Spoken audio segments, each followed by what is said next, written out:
links too close to this mortal enemy here. I know. Anyway, so I have the harness on here now just to keep the drama to a minimum. Yeah. But how many of you have seen a Wolverine in your travels? No. One lady has, Mario. What's that? Oh, not here. Where? In Michigan. A Wolverine? Yes. The mascot. That would have had 250 years ago, my understanding. Yeah. I don't know. Well, anyway, they are found in Alaska in great numbers. Well, not great numbers, but they're still. Well, they're Wolves and mini bears, so they've got plenty of bears and wolves to steal from, and that's what they do for a living. Now they're solitary, and they have a really hard time finding a mate, so they've got a trick.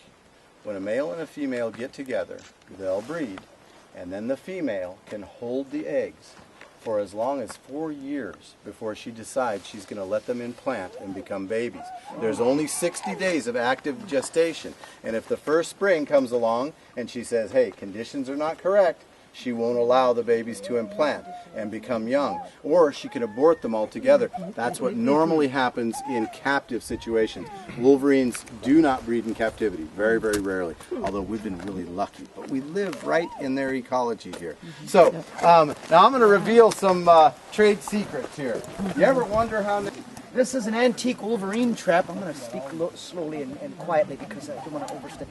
Wolverine trap that was used years ago to catch wolverines alive for zoos and facilities all over the world where they would have them on display so people, the general public, could empathize with the creature. And biologists could, pull the blood and study them and measure their teeth and all this. Here's a Wolverine again in case you forgot what they look like. And anyway, you can, the pelt, by the way, years ago was worth about $200 or $300 at best. To this day, $200 or $300. But when they caught them alive like this years ago for the studies and for display, they paid a lot of money for a live one, up to $6,000. And they would tie the bait to that back metal arm there, and usually it was a piece of moose or caribou. This was a wintertime activity, because in the summer they would die of heat stroke if they got caught.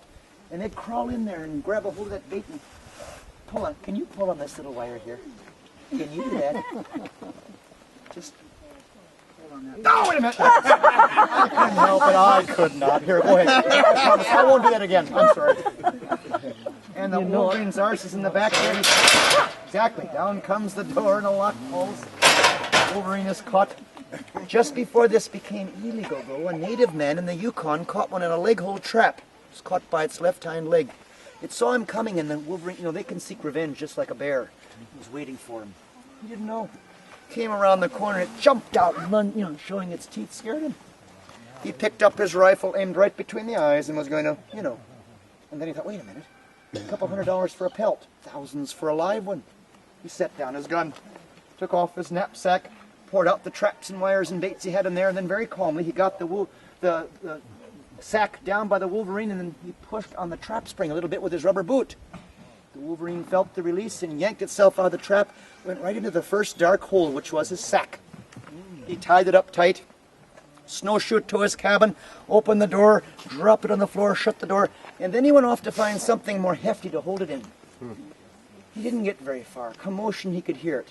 He went back to the cabin, looked in there. There it was, jumping around. What am I going to do? He didn't give up.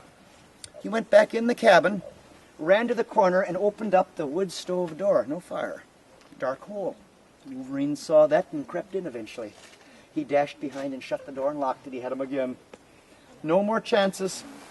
He radioed his pilot friend. I caught a Wolverine. It's in my wood stove.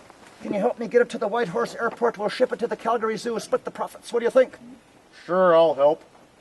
He landed his plane in the frozen lake. Together they undid the stovepipe, got the stove out of the cabin, into the plane. Trapper waves goodbye. Off the pilot flies. He's picking his way to the peaks at 7,000 feet or so. Wolverine was loose again. He didn't know it. Oh my God. He's flying along and the light came on his panel. The cargo door was open.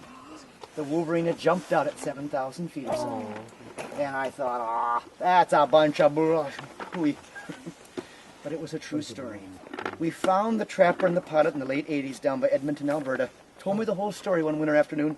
I wrote it all down in my little book. I have a little wheel started going because I'm a filmmaker. Crazy story, but it's true. We got to make a movie. I got together my friends. We had enough money together. We spent most of it on buying a Cessna airplane for $67,000. We were at 7,000 feet above Knik Glacier near Palmer, Alaska. Staying true to the story, of course. Yeah, right. Well, then we start to embellish. In our version, the Wolverine gets out of the crate, jumps on the pilot's back and bites him in the neck while he's flying. He couldn't fly anymore. His plane went up like this, you know, and then installed, of course. Straight down the plane, went right into a glacier. The whole works. Big, huge explosion. Of course, you know what happens. The Wolverine jumps out prior to the explosion, hits a nice fluffy snowbank and survives. And of course, the pilot, he was the bad guy. He was a trafficker in wildlife. You know, he deserved to die. You're telling And, me- he didn't die, though. The Wolverine just, you know, mauled him They're pretty not good. gonna watch it on He YouTube. used too much fake and we were going for a G rating. We got a PG rating because he used too much fake Anyway, blood. it is a bit cheesy, but Johnny Carson's people saw it just before he retired. They called me up, hey, can you bring 2 Wolverines on the show? Johnny wants to meet them. And I said, sure, I'll even bring my dog. God, what a mess. October 31st, 1991, no rehearsal. There we were with 2 Johnny. Wolverines and a dog on Chaos. stage.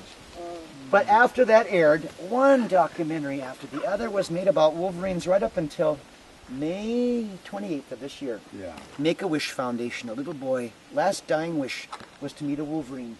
Not Hugh Jackman, a real one. He came here and Mario filmed him for a PBS show. If there is a phone ringing here, Is working? No, way. it's a walkie-talkie. Oh. how is the world? Okay, anyway, where did I was at? I extrapolate that all of this interest in Wolverines really started with that man that didn't squeeze the trigger and set down his rifle. We're going to move along. Yeah. I have no idea how a walkie-talkie works here, but there's sewage pipe Got ahead. somebody on the other